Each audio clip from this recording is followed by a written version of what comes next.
জঙ্গল থেকে বাঘের পেটে উঠলেন আর একটা বিষাক্ত সাপকে চাবক বানাইলেন। এই বিষাক্ত সাপরে চাবক বানাইয়া বাঘের পিঠে উইঠা ঘোড়া দৌড়ায় যেভাবে মানুষ, এভাবে বাঘ দৌড়াইয়া বাজারে ভিতর দিয়ে যাইতেছেন। এখন দূর থেকে যারা দেখতেছে যে বাঘ আসতেছে, বাঘের পিঠে একজনের সোয়ার, হাতের মধ্যে ছড়ি হচ্ছে আলোর সাপ, বিষাক্ত সাপ, গোগরা সাপ, বাজারে কোনো মানুষ থাকবে? সব যে যেদিকে দিকে বাড়তেছে দৌড়াইতেছে। শেখ সাদি রহমতুল্লাহ আলাইহি উনি দাঁড়ায় রয়েছে, উনি তো দেখতেছে বাঘের পিঠে কে বসা। মির্জা জানা একজন আরেকজনকে চিনে, যে বাঘের পিঠে বসা তারে যদি বাঘে কিছু না করে, আমি শেখ সাদিরও কিছু করবে না। যেরকম সুবহানাল্লাহ, বাঘ যদি তারে চিনে থাকে আমারও চিনবে। এজন্য বলি হাইওয়ান, মানুষ যে তারে ভালো করে চিনে। মানুষের বৈশিষ্ট্য নাই, তারে ভয় পাবে কেন? তারে তো দৌড়াবেই।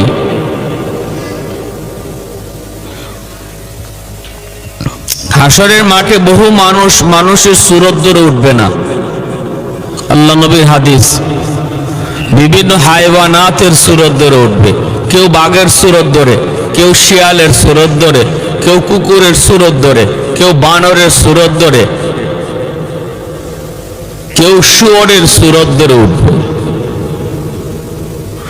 হাদিস শরীফে আল্লাহ নবীকে জিজ্ঞেস করা হয়েছিল, রাসূলুল্লাহ কেন? নবীজি বলেন, দুনিয়াতে যার ভিতরে যে হাইওয়ানের বৈশিষ্ট্য বেশি ছিল, সে হাসরের মাঠে এই হাইওয়ানের রূপ ধরে উঠবে। কুকুরের বৈশিষ্ট্য, কুকুরের একটা বদ খাসলত হিংসা। কুকুর মালিক প্রিয়, মালিক পশু মানে কি কয়, প্রভু ভক্ত, এই গুণটা তার আছে। কিন্তু তার সবচেয়ে খারাপ গুণ হলো, যে খারাপ গুণটার কারণে কুকুর নিকৃষ্ট প্রাণী হয়েছে। জগতের সকল প্রাণীর মধ্যে নিকৃষ্ট প্রাণী কুকুর। অথচ তার একটা ভালো গুণ, একটা না অনেকগুলি ভালো গুণ আছে কুকুরের। সে হলো প্রভু ভক্ত, সে তার মালিকের জন্য জান দিতে রাজি, এতটা করে। এরপরও তার ভিতরে একটা খারাপ গুণ, যে খারাপ গুণটার কারণে সকল সৃষ্টির মধ্যে সে নিকৃষ্ট। সেই খারাপ গুণটা কি? হিংসা। সে একা খাবে, কাউকে সাথে নিবে না। তার এলাকা দিয়ে কেউ ঢুকতে দিবে না। এই এলাকার রাজত্ব সে একা করবে, কাউকে আসতে দিবে না। মরা গরু লাগে 5 দিনে শেষ করবে, তাও কাউরে শরীক করতে দিবে না। এটা হলো কুকুরের সবচেয়ে বদ খাসলত।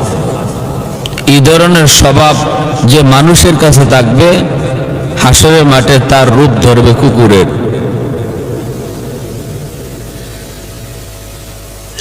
বেহায়া, হায়া নাই, শরম নাই। দুনিয়াতে যারা এই ধরনের চলা চলছে, হায়া শরম কম, যেখানে মন ধরে এখানেই বেহায়ার মতো দাঁড়ায় গেছে, নারীর সাথে কথা বলতেছে।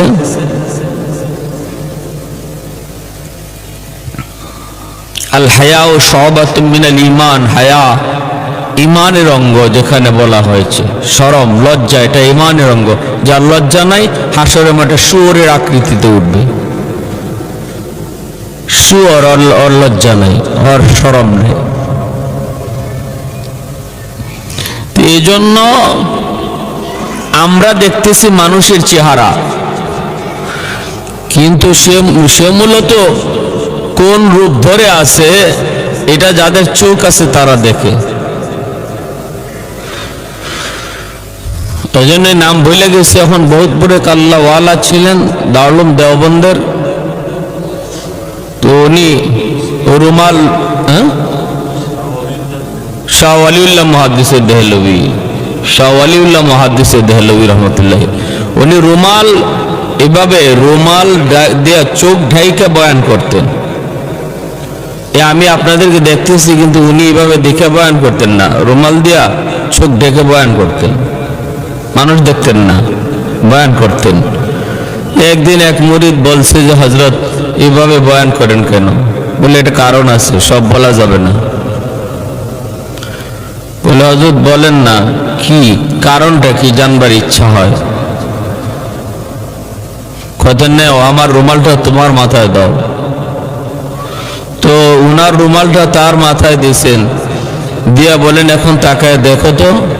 হুজুর আমি তো দেখতেছি একজনও মানুষ বসা না, সব কেউ কুকুর, কেউ বিড়াল, কেউ এই শুয়োর, কেউ এরকম বাঘ, কেউ শিয়াল, এভাবে বসে দিচ্ছে। বলে হ্যাঁ, তুই একজন মানুষ দেখা যাইতেছে, আর সব দেখা যায় হাইওয়ানাত বসা মসজিদের ভিতরে।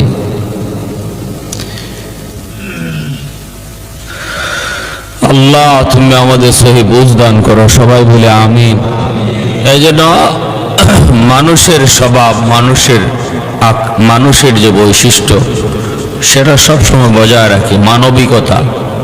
মানুষের 1 নম্বর গুণ হলো মানবিকতা, এটা তার ভিতরে থাকবে বেশি। সে সহনশীল হবে, ধৈর্যশীল হবে, সে একা ভোগ করার চিন্তা করবে না। والتين والزيتون وطور سينين وهذا البلد الأمين। আল্লাহ পাক রব্বুল আলামিন 3 ফলের কসম খাইলেন, জাইতুন, এমনি ভাবে তুর পাহাড়, মক্কা নগরের কসম। এই 4টা জিনিসের কসম কেন খাইলেন এই বিষয়ে বয়ান করলে লম্বা হয়ে যাবে, আমি লম্বার দিকে যাব না। আল্লাহ বলেন অধিক সুন্দর করে তোমাকে বানাইলাম, মানুষ হলো অধিক সুন্দর। তাফসীরে কিতাবের ভিতরে এর একটা আজীব ঘটনা লিখছেন। খলিফা মনসুর অনেক বড় একজন বাদশা ছিলেন। খলিফা মনসুর বাগদাদের খলিফা। খলিফা মনসুরের আমলে তার এক মন্ত্রীর নাম ছিল ঈসা ইবনে মুসা। এই ঈসা ইবনে মুসা ছিল তার এক মন্ত্রী। নতুন বিয়ে করেছে সুন্দরী বউ।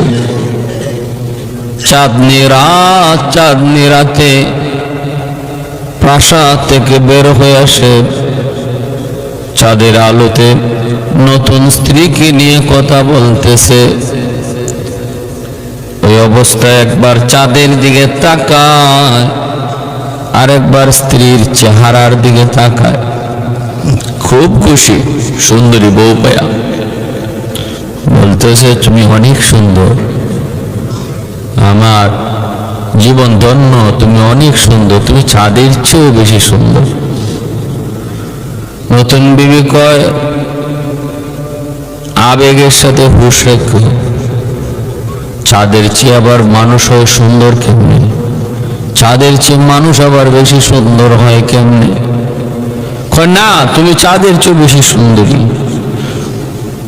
বললাম না হুঁশ রাখবা, জুসের সাথে হুঁশ রাখবা। চাঁদের চেয়ে মানুষ সুন্দর হয় কেমনে? বলে না, আমি বলছি তুমি চাঁদের চেয়ে বেশি সুন্দর। না, তখনই করছি কি জানেন, আর আমি বলছি তুমি চাঁদের চেয়ে বেশি সুন্দর, তুমি যদি চাঁদের চেয়ে বেশি সুন্দর না হও তাহলে তুমি 3 তালাক। কিছু মানুষ এমন আছে তো তালাকে ডং মনে করে, ডং তামসা। খাইবার আগে দেয় একবার তালাক, খাওয়ার পরে দেয় একবার তালাক, নাইলে মাঝখানে আরো দেয় 2 বার তালাক। সকালে একবার বউ সারে, বিকালে আরেকবার সারে। সকালেই তো সারা হয়ে গেছে গিয়া, বিকালে হের 14 গোষ্ঠী সহ সারে।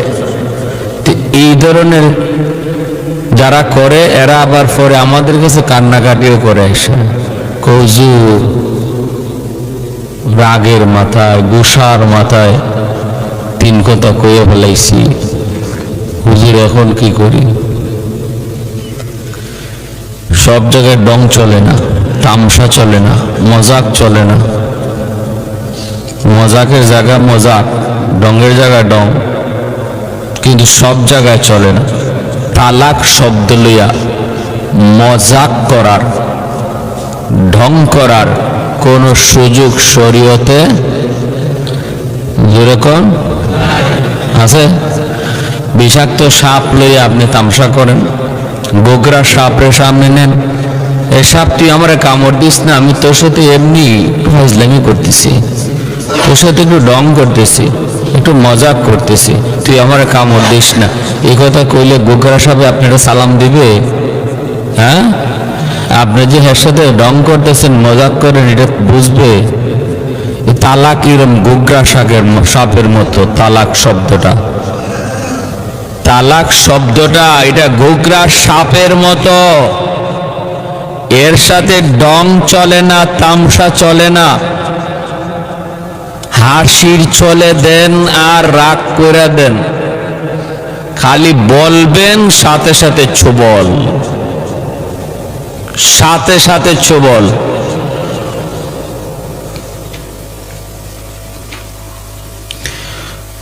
রেডিমেড মৌলবীর কাছে যাবেন না, নেটের মৌলবীর কাছে গেলে পরে কইব কি লিখিত দেওয়া লাগবে তালাক, মুখে তালাক দিলে তালাক হয় না। এই ধরনের বাজে ফতোয়া দিয়া দিয়া টিভির বক্তারা, মৌলবীরা ফতোয়া দিয়া, বিশেষ করে আহলে হাদিস মার্কা যে বক্তাগুলি, এই আহলে খবিস মার্কা বক্তাগুলি, ওরা ওই রকম রিপোর্ট দেয়, লিখিত ভাবে তালাক দিলে তালাক হবে, মুখে তালাক দিলে তালাক হবে না। আরে হারামির হারামি এই ধরনের ফতোয়া দিয়া পুরা সমাজটা যার সন্তানে ভরে ফেলতেছে। সমাজ নষ্ট হবে না তো কি হবে? কি হবে? ওই পোলা বাপরে পিটাইব না তো কি করবো? এ তো জারজ, এ তো বৈধ নয়, অবৈধ। ওই মৌলবীর ফতোয়ার কারণে এই ঘটনা ঘটছে। স্বামী স্ত্রী তারা তো মনে করতেছে বৈধ সম্পর্ক, হালাল ভাবে তারা মিলতেছে, সম্পূর্ণ দায়ভার মৌলবীদের কাঁধে যাবে। আর আমাদের কথা শোনার পরও যারা ওই সমস্ত মৌলবীদের কাছে যাবেন, আপনিও ধরা খাবেন। হ্যাঁ, আমাদের কথা বলার পরও, আমাদের কথা শোনার পরও যে না, সব মৌলবীর কাছে যাওয়া যাবে না, মডার্ন, আল্ট্রা মডার্ন যাওয়া যাবে না, এ কথা শোনার পরেও যারা যাবেন তারা নিজেরা দায়ী থাকবেন। আর জানেন না গেছেন, আল্লাহ আমি জানতাম না, আমি মনে করছি বড় হুজুর, আল্লাহ এরকম একটা ফতোয়া দেলাইছে, আমি মোটেও জানি নাই যে সমাজে কিছু উলামায়ে সু আছে, ভ্রান্ত কিছু মৌলবী আছে। আল্লাহ এই কথাটা আগে বুঝতাম না, আল্লাহ হয়তো মাফ করে দিতে পারে। তাহলে মনে রাখবেন, বিবাহ এবং তালাক এই দুটা জিনিসকে ইসলাম সহজ করেছে। ইসলাম কি করেছে? সহজ। বিবাহের ক্ষেত্রেও বিবাহটা সহজ। আমরা বিবাহরে কঠিন বানায় ফেলাইছি, আমরা কঠিন বানাইছি, কিন্তু ইসলাম বিবাহটাকে অধিক সহজ করেছে। মোহরের ব্যাপারটা আমরা কঠিন করেছি। বরযাত্রী লইয়া মেয়ের বাপের উপরে চাপ সৃষ্টি করার এই রুসুমটা আমরা তৈরি করেছি। একটা মেয়ের বাবা মেয়ে উপযুক্ত হওয়ার আগেই তার টেনশন শুরু হয়ে যায় যে হায় রে, কয় লক্ষ টাকা লাগবে আমার মেয়েটাকে গোছাইতে, টাকা জোগাড়, টেনশনে পড়ে যায় বাবা। অথচ ইসলাম কত সুন্দর, ইসলাম বলছে মেয়ের বাবার কোনো টেনশনই নাই। এমনকি বিবাহের দিনটাতে পর্যন্ত ছেলে দু একজন মানুষ লইয়া, আপনজন কয়েকজন লইয়া যাবে, যাইয়া একদম নিরিবিলি সহজে নিয়ে আসবে, সহজে নিয়ে আসবে। প্রচার হবে বিবাহ হইতেছে, এটা প্রচার করো, কিন্তু খরচটা হবে না। মূল খরচটা করবে ছেলে, যদি সামর্থ্য থাকে, যেটাকে আরবিতে বলে অলিমা, আমরা বলি বৌভাত।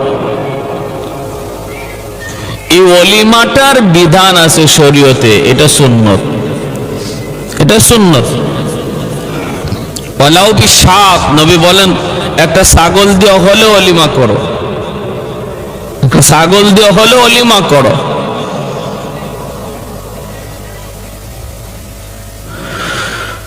কিন্তু আমরা মূল খরচটা ফালাইতেছি কন্যার বাপের উপরে, মূল খরচটা। বরযাত্রী হাই বিহা, বাংলাদেশে আমার মনে হয় এমন কোন জায়গা বাদ নাই যে বরযাত্রী 300 গইলে 400 আয়, 400 গইলে 500 আয়, 500 গইলে মেয়ের বাপেও জানে কইছে 500 আইব 700। এটা একটা যেমন কি হয়ে গেছে, রসুম হয়ে গেছে যে বরযাত্রী বেশি আইলে সমস্যা নেই, কিন্তু তার তো একটা ইস্টিমেট লাগবে, তারও তো একটা সামর্থ্য লাগবে। আল্লাহ আমাদেরকে সহি বুঝ দান করুন, সবাই বলে আমি। যারা বিয়া শাদী করে লেছি তো করেই লেছি, যারা বিয়া এখনো করছো না এখন থেকে নিয়ত করো এইরকম এই বহর লইয়া বহর লইয়া মেয়ের বাপের বাড়ি যাওয়া, এই জিনিসটা অন্তর থেকে মুছো। আল্লাহ এই বিবাহের মধ্যে বহু বরকত দিবে। আর শুরুতেই যদি গন্ডগোল লাগাইয়া চলো, শেষ পর্যন্ত গন্ডগোল খালি থাকবেই থাকবে। শেষ পর্যন্ত বরকত দিয়ে বিবাহ শুরু করো, আল্লাহ শেষ পর্যন্ত বরকত দিবে। এজন্য কোনো সময় আর যৌতুক আলহামদুলিল্লাহ কিছু কমছে, ঠিক না? আপনারা যদি আওয়াজ করেন না, করে নাকি? যৌতুক আগের চেয়ে কিছু কমছে না? আলহামদুলিল্লাহ অনেক কমছে আলহামদুলিল্লাহ। আর আওয়াজ তো ছড়তেছে, আমাদের আওয়াজ ছড়তেছে, ওয়াজ মাহফিলে আওয়াজ ছড়তেছে। যৌতুক হালাল না হারাম? বহুত বড় হারাম, খালি হারাম কেন না, বহুত বড় জঘন্য হারাম, জঘন্য হারাম। এই ধরনের কাজে কেউ যাবেন না, কেউ যাবেন না, বাহানাও করবেন না, বাহানাও না, এভাবে না, এভাবে না, ওইভাবেও না, ওইভাবেও না, কাউরে দিয়া কইবেন তাও না, কোনো ইঙ্গিত ইশারা চলবে না, কোনো ইঙ্গিত ইশারা চলবে। মেয়ের ভাবে খুশি হয়ে যদি দেয়, দেখ, এটাও বলি না আমরা, এটাও যদি বলি তাহলে আপনি এটারও সুযোগ নেবেন, এটার একটা সুযোগ নেবেন। আমি চাইছিলাম না তো চাইছিলাম না, খুশি হয়ে কিছু দিতে পারতো না তো এটা কি না চাই, এটা চাওয়ার থেকে আর কি রইল বাকি? খুশি হয়ে কিছু দিতে পারতো না তো এইটা আর কি রইল কি আর, হয়ে গেছে সব। এই ধরনের কোনো কিছু অন্তরে রাখবো না। এইগুলো বিবাহ খালি একজনের দুইজন সাক্ষী থাকবে, উপযুক্ত মেয়ে আছে, দুজন সাক্ষী আছে, ছেলে আর মেয়ে উপযুক্ত দুজন আছে। সাক্ষীদের সামনে সে বলবে আমি তোমাকে বিবাহ করলাম, সে বলল আমি তোমার কাছে বিবাহ বসলাম, বিয়ে হয়ে গেছে। সাক্ষী দুইজন আছে। বলে খুতবা? জি না, খুতবা কোনো বিবাহের জন্য শর্তই না। খুতবা না পড়লেও বিবাহ হবে, মৌলবী না আনলেও বিবাহ হবে, কাবিন না লিখলেও বিবাহ হবে। তবে আসমান আর চাঁদ আর সূর্যরে সাক্ষী রেখে বিয়ে করলে বিয়ে হবে না। বাতাসে সাক্ষী রেখে বিয়ে করলে বিয়ে হবে না। সাক্ষী যারা থাকবে এমন দুইজন উপযুক্ত মানুষ, বুঝদার মানুষ, সমজদার মানুষ, তারা সাক্ষী থাকবে। চাঁদ সূর্যরে সাক্ষী রেখে বিয়ে করলে বিয়ে হয় না। মানুষ সাক্ষী রেখে বিয়ে করবে। এমনকি নাবালিক মেয়েটাকে যদি বাবা বিয়ে দেয়া দেয়, নাবালিক অবস্থায় বিয়ে হয়ে যায়।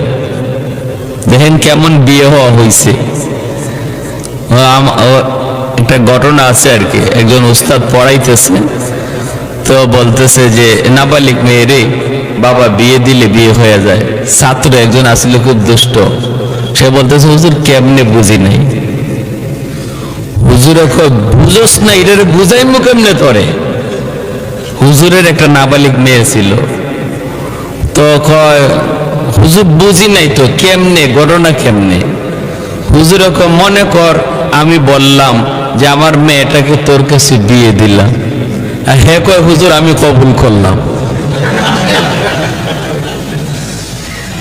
বড়া মজলিসের সমস্ত ছাত্রদের সামনে বিয়ে হয়ে গেছে। হুজুর তুই এটা কি করলি,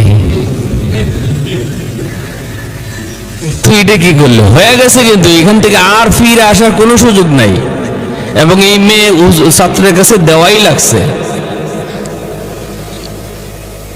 এজন্য বলছিলাম বিবাহ এবং তালাক এখানে কোনো মজাক চলে না। হইছে বলে আমার নিয়ত ছিল না, নিয়তেরও এখানে কোনো হিসাব নাই। আমার নিয়তে ছিল না মুখে বলছি, এরও কোনো হিসাব নাই। এত কঠিন বিষয়। সেখানে আপনি তালাক দেওয়ার পরে যদি বলেন মজাক করে বলছি, হাসির ছলে বলছি, হুজুর আমার মাথা ঠিক ছিল না, কোনো কিছুরই অ্যালাউ নাই শরীয়তে। তো মুসা ইবনে ঈসা খলিফা মনসুরের মন্ত্রী, ইনি বলে ফেলছে তুমি যদি চাঁদের চেয়েও বেশি সুন্দরী না হও তাহলে তালাক। এমন তো মহিলা কান্না শুরু করছে, মাত্র বিয়া বইলাম তুমি তালাক দিয়া দিলা। হ্যাঁ গেছি গা, তালাক তো হয়ে গেছে। এখন মন্ত্রী কি কও তালাক হয়ে গেছে? বলল হ্যাঁ তালাক তো হয়ে গেছে। চাঁদের চেয়ে আমি বেশি সুন্দরী হব কি করে? তাহলে তো আমার তালাক। ও মহিলা জানতো, সে চলে গেছে বাপের বাড়ি। এখন মন্ত্রী কান্নাকাটি করতেছে আর কি, হায় আমি এটা কি করলাম, আমি তো বেশি সুন্দরী কইতে গিয়া এই কথা বইলা বলাইছি, বেশি আবেগে। হুজুর এখন কি করি? বাদশার কাছে গেছে, খলিফা মনসুরের কাছে গেছে। খলিফা মনসুর এলাকার যত উলামায়ে কেরাম ছিল বাগদাদের, তাদেরকে ডাকছে, রেখে বলছে যে বলেন আপনারা ফতোয়া দেন, তার তালাক হয়ে গেছে নাকি এখনো বৈধ স্ত্রী আছে? সবাই বলে এটা তো 100% তালাক। কেন? চাঁদের চেয়ে আবার বেশি সুন্দর হয় কি করে? অতএব তালাক হয়ে গেছে। বড় মজলিসের মধ্যে একজন ইমাম আবু হানিফা রহমতুল্লাহ আলাইহি ছাত্র ছিল। ইমাম আবু হানিফা রহমতুল্লাহ আলাইহির একজন ছাত্র ছিলেন এই জায়গার মধ্যে বসা, তিনিও বহুত বড় একজন আলেম। খলিফা মনসুর কয় সবার কথা শুনলেও ওনার কথা না শুনলে আমার বুঝ হবে না, আপনি কিছু বলেন না কেন? সবাই বলতেছে তালাক, কিন্তু আপনি কোনো জবাব দেন না, ঘটনা কি আপনি বলুন। তখন উনি বলতেছে আমি কি বলবো, সবাই তো বলছে তালাক হয়ে গেছে, কিন্তু আমি বলি আল্লাহর কোরআন বলে তালাক হয় নাই, কারণ মানুষ চাঁদের চেয়েও বেশি সুন্দর। জোরে বলে সুবহানাল্লাহ। সবাই বলে তালাক হয়ে গেছে, কারণ হলো চাঁদ বেশি সুন্দর। মানুষ বলে চাঁদ বেশি সুন্দর, কিন্তু আল্লাহ বলে মানুষ বেশি সুন্দর। কোথায় দলিল? দলিল হলো পবিত্র কোরআনের সূরাতুত তিন, ওয়াত-তিন ওয়াজ-যাইতুন ওয়াতুরি সিনিনা ওয়া হাযাল বালাদিল আমিন লাকাদ খালাকনাল ইনসানা ফি আহসানি তাকওয়িম। মানুষ যে অধিক সুন্দর, কথাটা শুধু আল্লাহ এমনি বলেন নাই, সহজ সরল ভাবে বলেন নাই। আল্লাহ এই কথাটা বলার আগে 4 বার 4টা জিনিসের কসম খাইছে। মানুষ যে বেশি সুন্দর আল্লাহ শুধু সহজ ভাবে বলেন নাই, 4 জিনিসের কসম খাই আল্লাহ বলছেন। অতএব মানুষের কথা ঠিক না, আল্লাহর কথা ঠিক।